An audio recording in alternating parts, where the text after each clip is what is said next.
Dando continuidade, eu chamo o doutor Orlando Zacconi, policial, delegado de polícia aqui do Estado do Rio de Janeiro, que irá falar sobre construção da sinergia entre o Ministério Público e a investigação policial.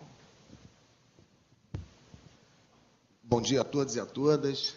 Agradecer, o convite, especialmente ao doutor Marlon, Marcelo Charrel, da OAB, da Procuradoria da República, que abriu espaço para que a gente possa fazer algumas considerações enquanto policial. O delegado de polícia é um lobisomem, é meio policial e meio jurista, ou seja, chega a ser quase um nada, porque não tem uma localização no mundo, porque ele não pertence à carreira policial e faz questão de não pertencer à carreira policial por uma questão salarial, ele faz questão de pertencer a uma carreira jurídica fora da polícia, mas, ao mesmo tempo, ele exerce funções de chefia, e até designado pela Constituição, da instituição policial. Então, é um local muito difícil de fala, porque, ao mesmo tempo em que você trabalha com a função policial, você trabalha com a função jurídica. E é sobre isso que foi o tema que me colocaram. Eu não preparei nada no PowerPoint, mas temos um título da fala, que trata sobre a sinergia da polícia e do Ministério Público na constituição de uma polícia no Estado Democrático de Direito.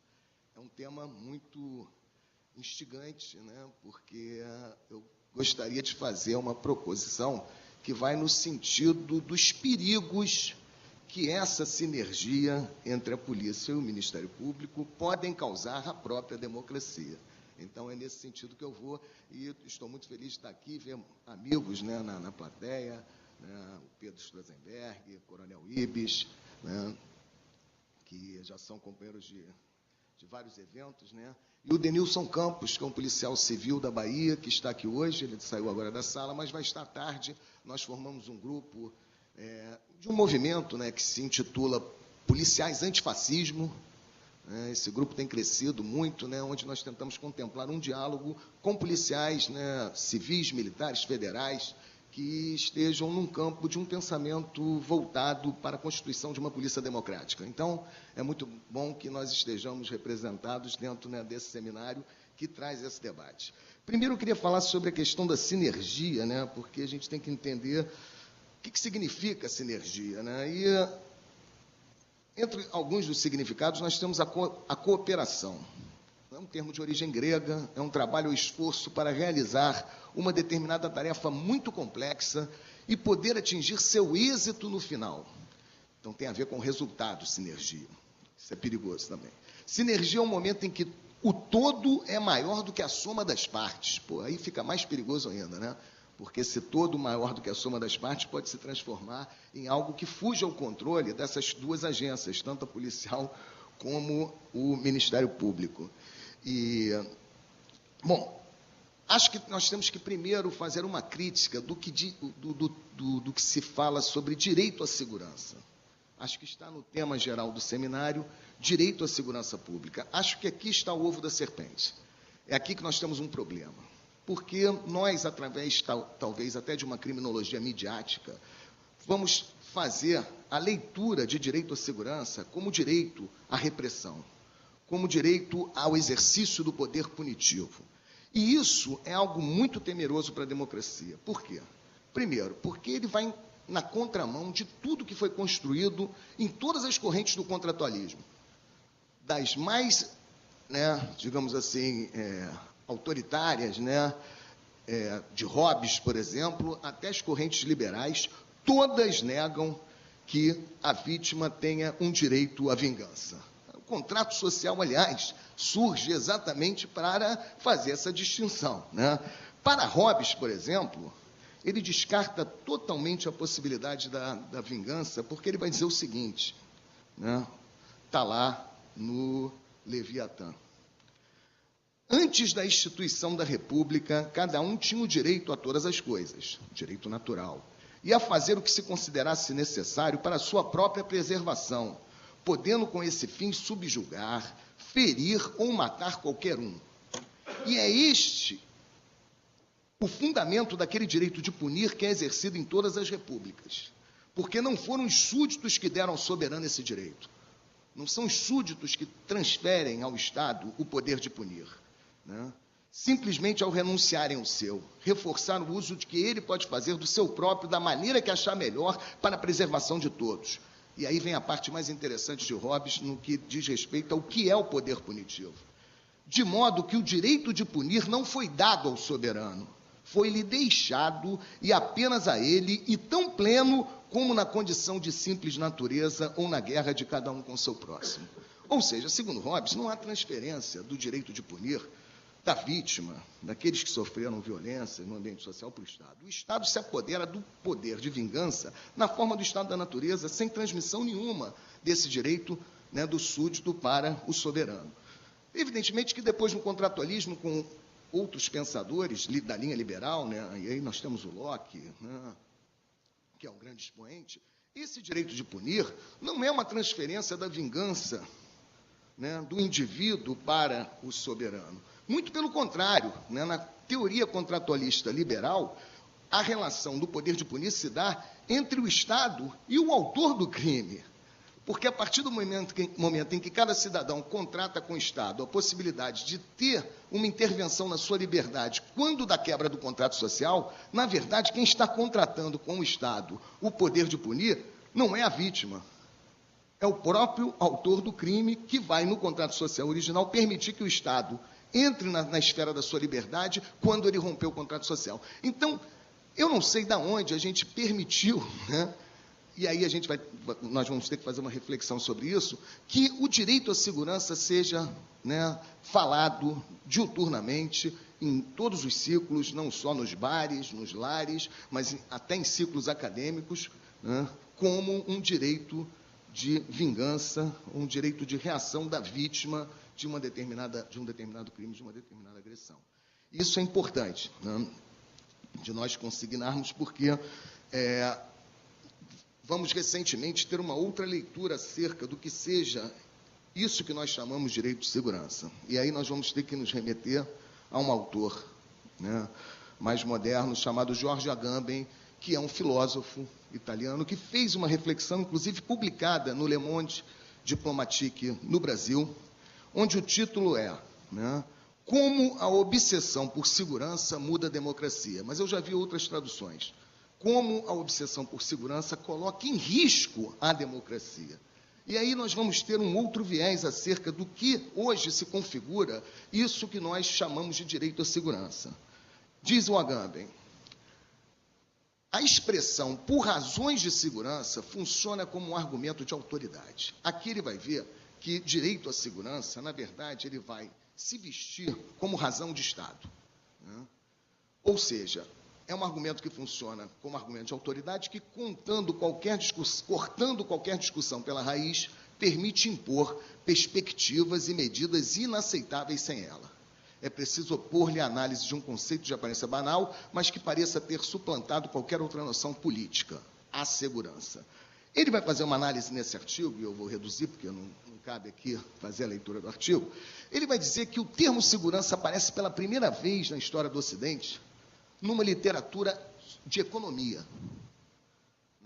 É num artigo intitulado Os Grãos, que foi, inclusive, escrito pelo aquele autor ao qual se coloca, né, François Quesnay, a ideia de que foi ele que criou a frase laissez-faire, laissez-passer, né, ou seja, dentro do campo, né, do liberalismo econômico, que o termo segurança aparece pela primeira vez nesse artigo Os Grãos no século XVIII, 1760 e tal. Esse artigo, Os Grãos, vai falar pela primeira vez o termo segurança pública em que contexto? Né? Numa mudança total da relação que se tinha nos estados acerca de perigos. Naquele momento, o maior perigo que existia era a fome. Né? E todas as ideias que circulavam no campo do Estado eram no sentido de procurar rações para conter esse perigo. A contenção do perigo seria o seguinte: vamos proibir a exportação de grãos, era uma das formas, né?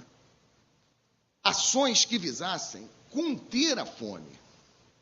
Esse artigo, Os Grãos, vai ser a primeira virada epistemológica que François Quesnay vai dar. ele vai dizer que, por razões de segurança, nós não devemos evitar a fome. Nós devemos conviver com a fome e fazer com que a fome não atinja uma situação de calamidade. Ou seja, ele, inclusive, compara a ideia de um timoneiro que vai transportar um barco de um lugar para o outro no meio de uma tempestade. Ele vai ter que conviver com a tempestade, porque a tempestade é inevitável. Então, esse artigo, os grãos, no campo do liberalismo, vai fazer com que determinados temas sejam naturalizados. A fome foi naturalizada. Não podemos lutar mais contra a fome, porque a fome faz parte da própria existência humana. Temos que conviver com ela, e para conviver com ela precisamos de dispositivos de segurança. E o Agamben vai mostrar como que a segurança pública passa a aparecer de lá para cá como uma forma de realização de dispositivos que façam governabilidade. Governabilidade no sentido de nós aceitarmos como natural uma série de eventos que de natural nunca tiveram nada, porque na natureza humana não existe nada natural. Não existe nada natural na natureza humana. Tudo que existe na natureza humana é construído politicamente. Mas aceitamos a naturalização disso, conforme o Dr. Marlon colocou, inclusive da proibição das drogas. Olha, fatos históricos. Nós sabemos que as drogas foram feitas ilícitas, né? A primeira guerra envolvendo drogas no mundo foi uma guerra a favor das drogas. A Guerra do Ópio foi uma guerra declarada pela Inglaterra contra a China, porque um imperador chinês, né, com fundamento lá nos ensinamentos de Confúcio, resolveu proibir a circulação do ópio na China. Naquele momento, a rainha da Inglaterra faz uma carta declarando guerra à China, dizendo que era uma afronta ao povo inglês o confisco do ópio na China, porque a Inglaterra ganhava rios de fortuna, de dinheiro, transportando o ópio do Oriente para a China. Né? E a proibição do ópio na China era uma ofensa ao povo inglês, porque violava o princípio, né, do livre comércio entre as nações. Está na carta da rainha da Inglaterra ao declarar a guerra. Mas, por mais que a gente olhe a história e a gente possa observar que essas substâncias que hoje foram proibidas, né, num passado não tão distante, né, circulavam livremente na sociedade, a cocaína era vendida na farmácia no Brasil, né, essas drogas só passam a ser um problema depois da proibição, mesmo com todo esse aparato conceitual da história, né, nós ainda naturalizamos a proibição das drogas. E qual é o dispositivo que é usado a partir da naturalização da questão? Problema. Segurança. Né? Vamos ter que fazer, através de mecanismos de segurança, vamos ter que conviver, né, com drogas proibidas e pessoas que usam drogas proibidas. Né? Então, pensamos em intervenções de segurança para evitar as intervenções políticas.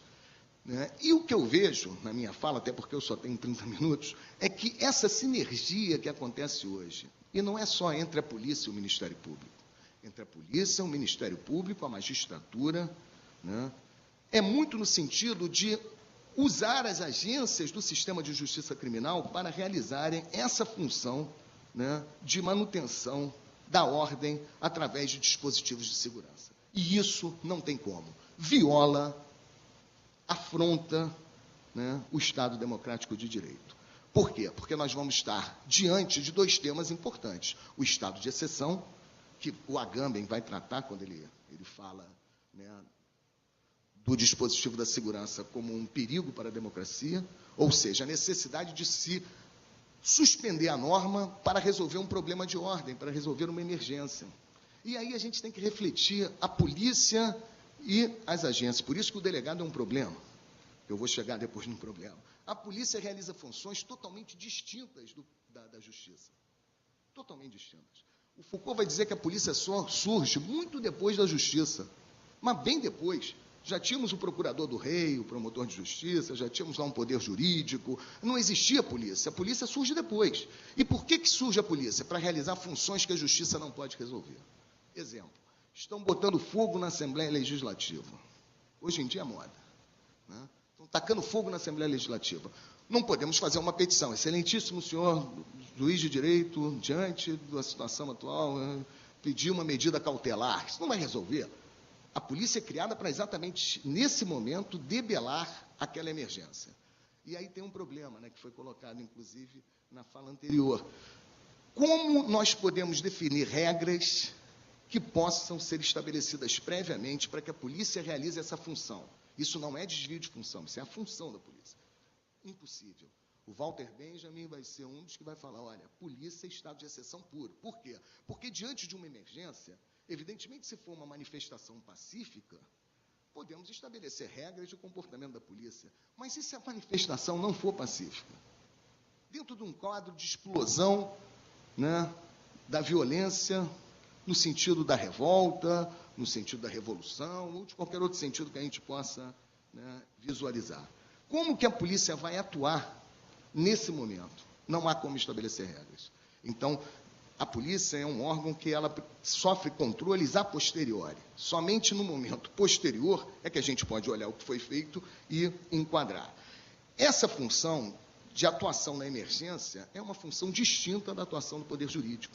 Então, o Ministério Público, enquanto órgão, né, responsável pela fiscalização, né, controle externo da atividade policial, né, inclusive da fiscalização da própria investigação, né, ele não pode, né, conforme diz aqui o significado da sinergia, né, realizar uma função igual à da polícia. Infelizmente, isso acontece. Né? Nós tivemos aqui no Rio de Janeiro a criação da SEIV, né? E foi um momento em que o Ministério Público, junto com a polícia, se organizaram numa comissão para fazer um enquadramento de um fato excepcional que estava acontecendo nas ruas, que se chamou vandalismo, pela mídia. Mas que, gente, do ponto de vista jurídico, o que é vandalismo? Dano ao patrimônio privado? Bom, mas isso é GCRIM.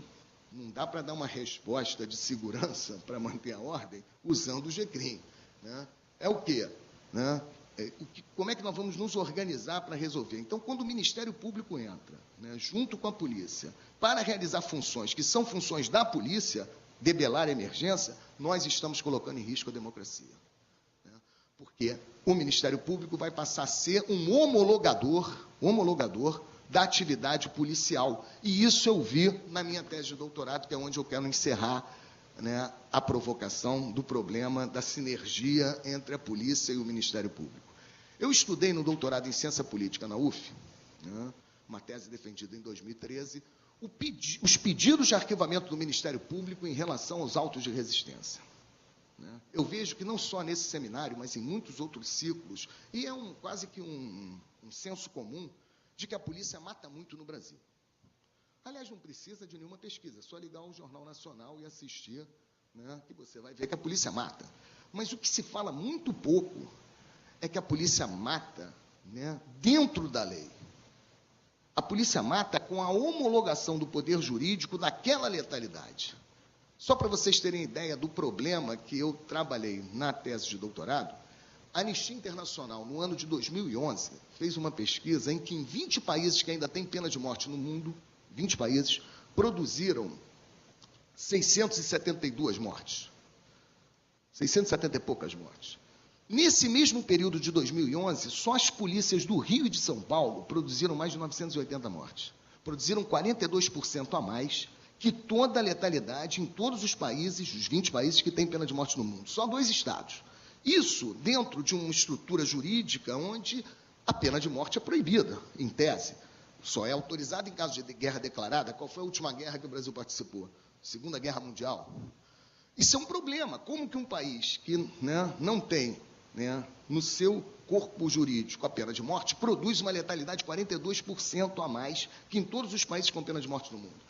Eu fui estudar, porque eu já tinha essa visão como delegado, os autos de resistência em algum momento são arquivados. Essa letalidade que chama a atenção de muitos, né, ela não é vista no seu fim, né? Porque ela ganha uma forma jurídica, tanto que o livro, o título da tese, é Indignos de Vida, a forma jurídica da política de extermínio de inimigos na cidade do Rio de Janeiro.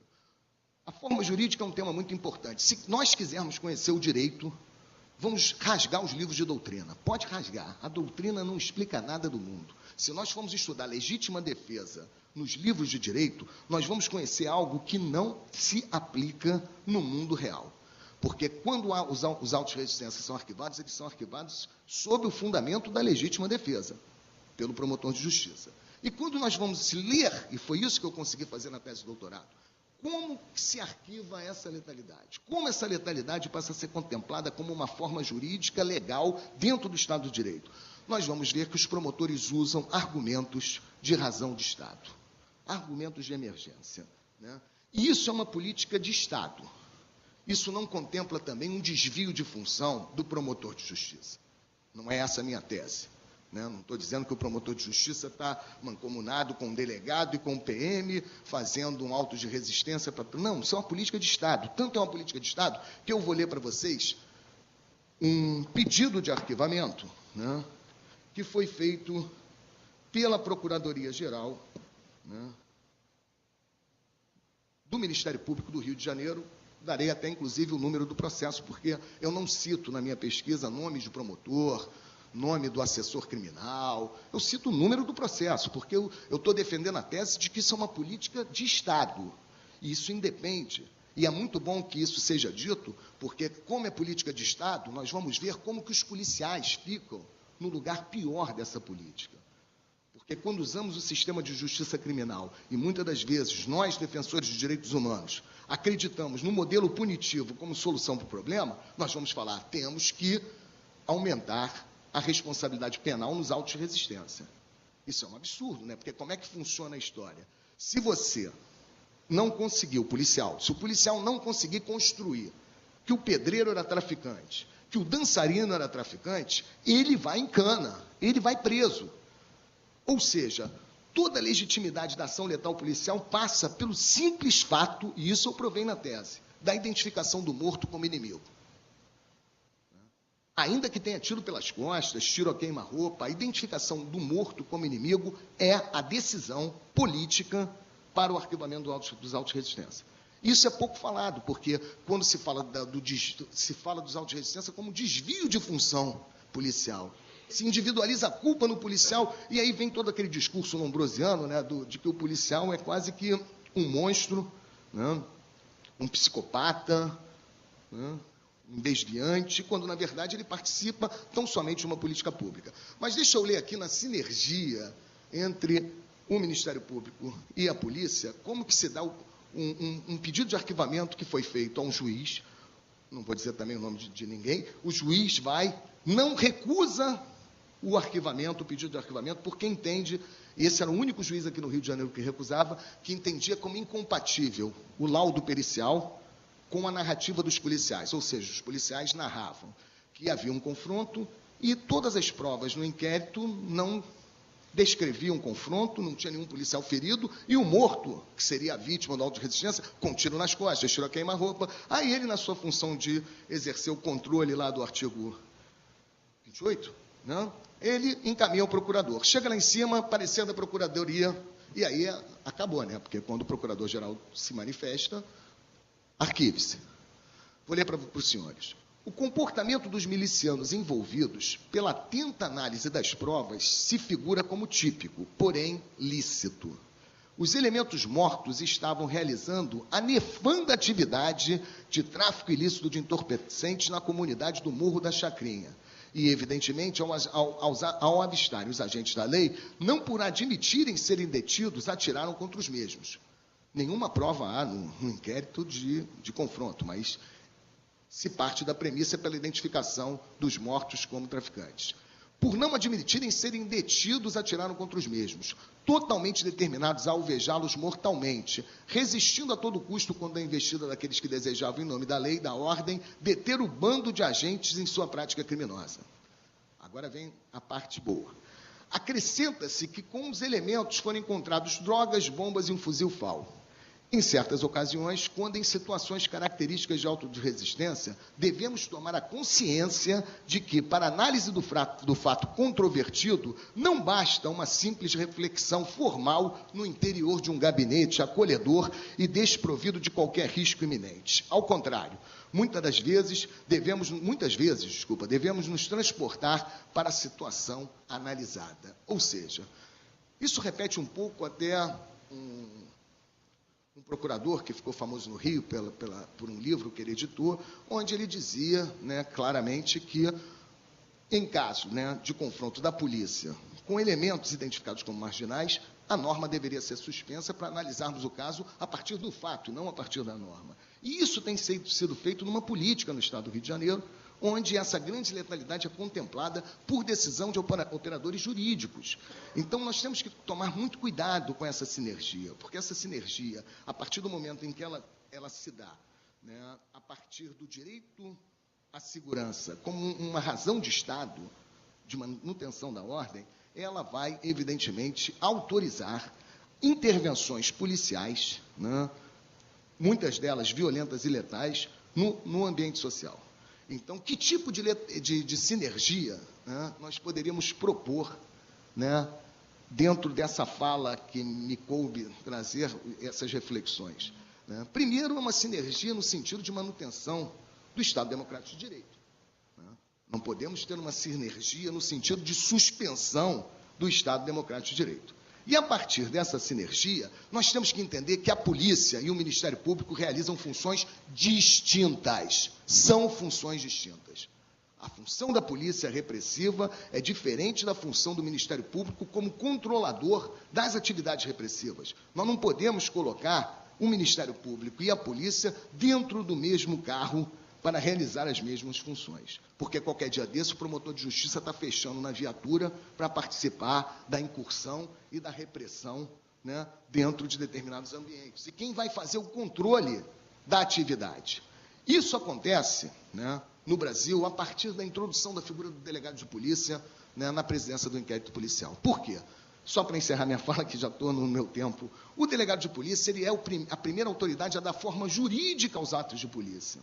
Na verdade, os autos de resistência surgem a partir de uma autoridade jurídica, que é o delegado, que preside essa investigação. A figura do delegado de polícia tem sido, historicamente, né, antidemocrática, ao contemplar formatação jurídica aos atos de polícia. Né? Isso dá uma defesa às outras autoridades do mundo jurídico, porque se der tudo errado, foi o inquérito do delegado que fez a besteira. Isso garante ao promotor de justiça, muitas vezes ao juiz, um certo escudo protetor. Né? Ao mesmo tempo, se ele contemplar, né, a lógica de, por razões de Estado, garantir a formatação jurídica da ação policial, se der tudo certo, todo mundo sai bem na foto. Então, quando falamos em redução de índices de criminalidade, quando falamos em metas de prisão, em tudo isso, nós estamos falando de um quadro onde esse programa ele é dividido de forma desigual.